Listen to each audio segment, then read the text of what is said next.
L'Afrique a un incroyable talent de corruption, les amis. Ah oui.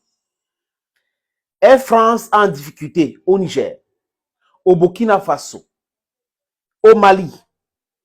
Air France vient de parler fort à 3 autorités congolaises. Air France dit quoi, les amis? Que je refuse de reverser 5% de la vente de mes billets aux autorités congolaises. Je répète, aux autorités congolaises et non à l'État congolais. Donc, au Congo de Denis Sassou Nguesso, le Congo des Brazzavillois, j'ai eu l'opportunité de visiter l'aéroport de Niamey à Brazzaville. Les Congolais des points noirs, des quartiers poto un peu partout, sont là, ont une richesse sur leur sous-sol, ont des activités commerciales qui se passent sur leur terre, mais les amis, ils ne peuvent pas jouir de cela convenablement. Parce qu'il y a un groupuscule de personnes qui sont autour de Denis Sassou Nguesso, qui s'enrichit de façon sauvage. Je dis encore, il s'enrichit de façon sauvage.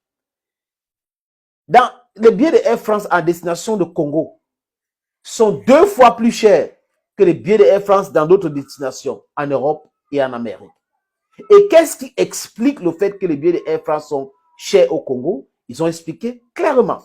C'est parce que à chaque billet d'avion acheté à destination de Congo-Brazzaville, 3 autorités avaient négocié le reversement de 5%. Donc, si vous payez un billet d'avion pour aller au Congo, de la France au Congo, à 10 000, Air France doit reverser 500 francs à ces autorités-là. Il s'agit de qui, les amis? La presse en a parlé, on fait écho pour que vous puissiez aussi comprendre ce qui se passe avec cette actualité. Jean-Jacques Bouya, Isidore Mvuba, Gilbert Ondongo.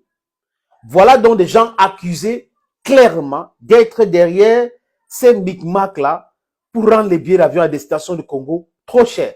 Parce que ça les enrichit directement. Je donne le nom encore. Jean-Jacques Bouya, Isidore Mvuba et Gilbert Ondongo. Voilà les gens qui sont accusés aujourd'hui. Ils sont accusés d'être derrière la charité des billets d'avion de Air France à destination de Congo. C'est incroyable. Comment les enfants d'Afrique peuvent réfléchir comme ça? Et on va voir si la justice congolaise va entamer les enquêtes ou va lancer les enquêtes contre ces gens pour voir à quel niveau de culpabilité chacun se trouve pour pouvoir les sanctionner ou pas. Mais Jean-Jacques Bouya, Isidore Mvuba, Gilbert Ondongo doivent faire des sorties pour nous expliquer clairement. Parce que les accusations sont claires. C'est à eux maintenant d'éclairer la lanterne du peuple congolais et du peuple africain. On ne peut pas rester en Afrique qui est immensément riche, paradoxalement pauvre. Des enfants d'Afrique souffrent tous les jours et certains enfants d'Afrique s'accaparent des biens communs. Des enfants d'Afrique qui s'accaparent des biens communs sont pires que les terreaux qui sont en train de déstabiliser les pays dans l'Afrique financés par l'impérialisme. Donc, M. Sassou Nguesso, cette information partagée, envoyée à la présidence congolaise, les autorités congolaises, la justice congolaise, doit regarder cette histoire parce que Air France a parlé clairement et les noms sont sortis aujourd'hui. Qu'allez-vous faire pour régler ce problème? Moi, je m'en fous de Air France, hein? Mais ce qui m'intéresse là, c'est les enfants congolais, les Jean-Jacques Bouya, Isidore Mvuba, Gilbert et tout ça, Ondongo, qui sont cités dans cette histoire de corruption, des gens qui s'enrichissent sur le dos des pauvres voyageurs. Incroyable, mais vrai. Thank you friends for watching. Stay blessed and bye-bye.